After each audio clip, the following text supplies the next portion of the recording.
आपको शर्म नहीं आती? यूएसए से हारने के बाद वीडियो में सबसे पहले पूछ रहे कौन जीतेगा। लोग ये सवाल कर रहे थे बाबर आजम से कि आपने यूएसए वाले मैच में इनको कहाँ छुपाया हुआ था, नजर ही नहीं आ रहे थे फील्डिंग में। और कौम उसको जवाब दे सकती है क्योंकि कौम के पास डाटा बहुत है। हमारी बॉलिंग और भारत की बैटिंग का मुकाबला है। जो शादाब है उसको अभी एक बच्ची पूछ रही थी यूके में, इतना छक्के क्यों खा रहे हैं आप? इंग्लैंड की सीरीज खत्म हुई थी तो बाबर ने कहा था कि हम मॉडर्न डे क्रिकेट खेल के T20 वर्ल्ड कप लेकर आएंगे। भाई ये बातें कर सकता है क्योंकि भाई का लेवल ही और है। फैक्टर क्या होगा? विराट कोहली होगा। बाबर अच्छा खेल भी ले, रन भी कर ले तो वो आपके काम के नहीं होते क्योंकि वो स्ट्राइक रेट की माँ बहन एक कर देता है बाबर, ठीक है ना।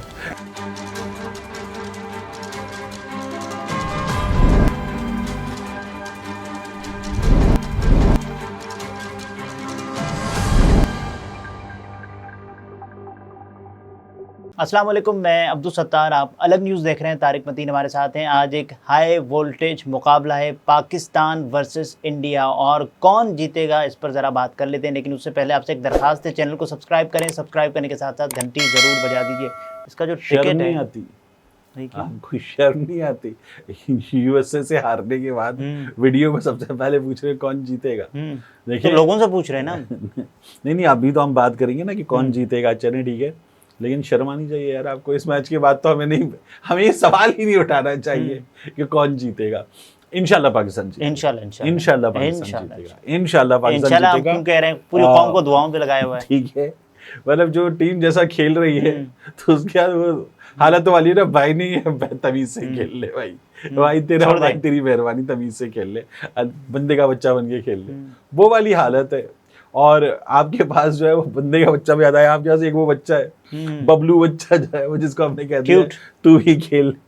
मतलब यार ऐसे बंदे को आप जब गेम खिलाते हैं ना तो आप कहते हैं यार इसके पेट पे रस्सा बांधो और रस्सा बांध के इसको टग ऑफ वॉर में सबसे आखिरी बच्चे के तौर पे खड़ा कर दो, और उसके बाद किया भी था, और उसके बाद मुकाबला करवा लो। या सुमो रेसलिंग जो होती है उसमें आप इस बच्चे को ले जाके जिद्दी बच्चा है बड़ा, और उसको कहे कि यार जीत के आ जाओ, वो जीत के आ जाएगा।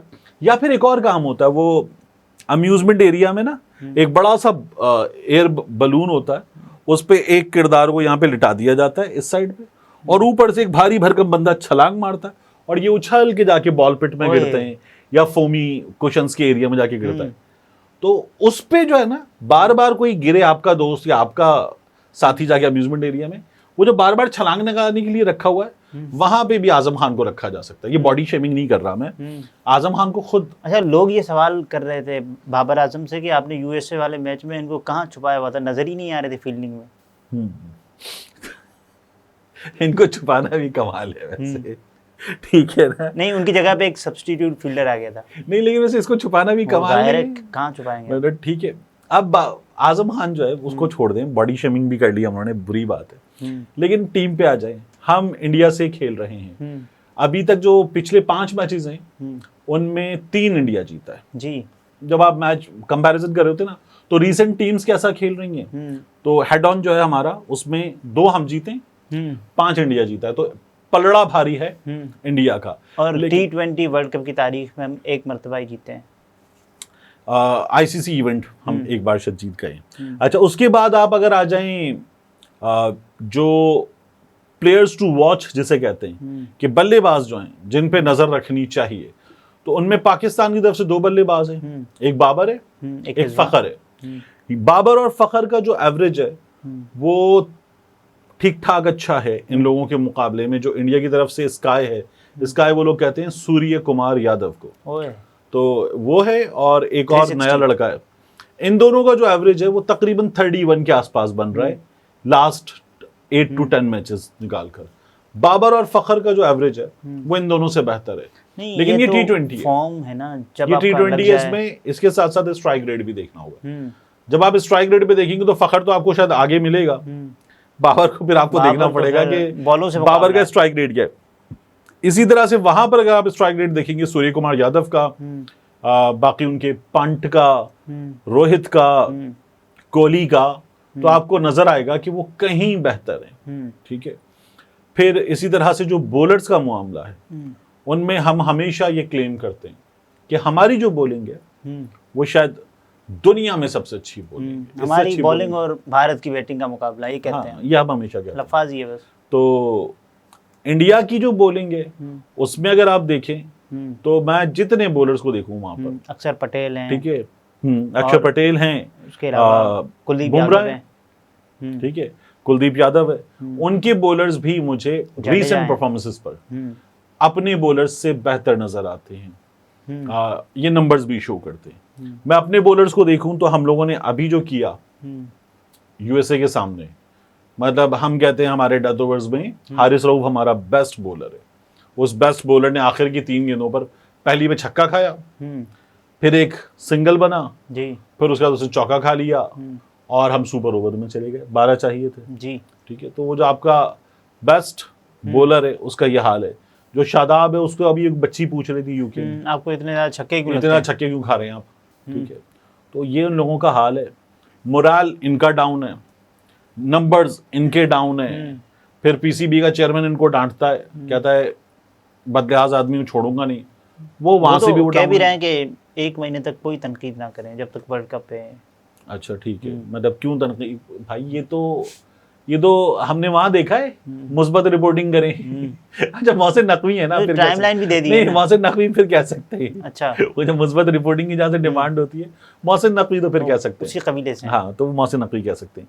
खैर उसके बाद आ जाइए आप, जो विकेट कीपर है दोनों साइड्स पर, तो मुझे अपने विकेट कीपर है ना हमारे, हाँ फिर सही है, ठीक है, बहुत बेहतर नजर आता है, बट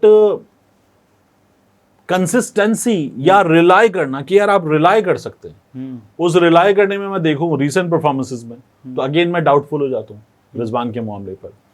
और फिर कैप्टनसी जी, T20 जो है वो सबसे लिमिटेड ओवर्स का गेम है, सबसे ज्यादा अटैकिंग गेम है, और आपका जो कैप्टन है वो अटैकिंग गेम ही नहीं खेलता, ना वो अपनी बैटिंग में अटैकिंग खेलता है, ना वो ग्राउंड में टीम को जो है वो अटैकिंग टीम बनाकर इंग्लैंड की सीरीज खत्म हुई थी तो बाबर ने कहा था कि हम मॉडर्न डे क्रिकेट खेल के T20 वर्ल्ड कप लेकर आएंगे।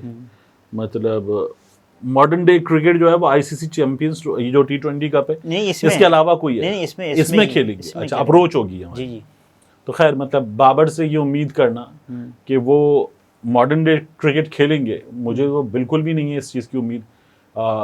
भाई ये बातें कर सकता है क्योंकि भाई का लेवल ही और है, ठीक है, गालिबन ये पैंथर टायर का इश्तेहार है भाई का, और भाई ये बातें इसलिए भी कर सकता है और कौम उसको जवाब दे सकती है क्योंकि कौम के पास डाटा बहुत है, और इसलिए कौम मीम्स बना के इजहार करके हर चीज़ का उसको डाटा के जरिए जवाब दे रही है। मुझे सीरियसली टीम्स की अप्रोच हो, अग्रेशन हो, T20 वाली अप्रोच हो, प्लेयर्स टू वॉच हो, उनके हिसाब से मैं देखूं तो मुझे कोई उम्मीद नहीं है कि हमारे खिलाड़ी मैच करते हैं। फैक्टर क्या होगा? विराट कोहली होगा, एक नर्वस है पाकिस्तानी टीम हमेशा। अच्छा, उनके अभी तलाक के मामला चल रहे थे, मैंने फॉलो नहीं किया कि हार्दिक पांड्या जो है वो टीम में है या नहीं है। हार्दिक पांड्या, कश्यप ने हमें बता दिया कि हार्दिक पांड्या जो है वो टीम में है, तो वाइस कैप्टन है, वाइस कैप्टन है। मेरी नजदीक जो है ना, मेरी राय में पांड्या एक बड़ा फैक्टर होगा, बुमराह एक बड़ा फैक्टर होगा। अच्छा, ठीक है। और अगर आप पाकिस्तानी टीम को देखें तो पाकिस्तानी टीम में जो खिलाड़ी फर्क डाल सकता है, आमिर, ठीक है, तो मुझे उम्मीद है इस सिलसिले में 3 लोगों से, 2 से थोड़ी थोड़ी उम्मीद है और 1 से मुझे ज्यादा उम्मीद है। अच्छा, जिससे ज्यादा उम्मीद है ना उसमें भी मैं डाउटफुल हूँ। यानी मुझे फखर से बहुत उम्मीद है कि फखर जो है वो ठीक ठाक मारेगा, रन्स करेगा, अच्छा खेलेगा। अच्छा, बाबर अच्छा खेल भी ले, रन्स भी कर ले तो वो आपके काम के नहीं होते क्योंकि वो स्ट्राइक रेट की माँ बहन एक कर देता है बाबर, ठीक है ना। तो दूसरा मुझे उम्मीद है आमिर से और शाहीन शाह अफरीदी से। सही है कि ये जो है वो इंडिया के जो टॉप ऑर्डर है उसको ये कोलैप्स करवा सकते हैं। बाकी सबसे ज्यादा डर जो है मुझे अपनी फील्डिंग से। नहीं, वो जो भारत की तरफ से आप किसको समझते हैं? विराट कोहली को समझते हैं? देखिए, भारत की तरफ से मैंने आपको बताया सबसे पहले हार्दिक पांड्या है, जसप्रीत बुमराह है, ठीक है, ये 2 हैं, रोहित शर्मा, और इनके अलावा पता नहीं क्यों मुझे लगता है कि पाकिस्तान के अगेंस्ट कोहली तो परफॉर्म कर जाएगा, बहुत मुश्किल है कि रोहित शर्मा बहुत अच्छा परफॉर्म कर पाए। हाँ जी, ये तारिक मतीन थे, गुफ्तगू आपने मुलाहिजा फरमाई। इजाज़त दीजिए, अल्लाह हाफ़िज़।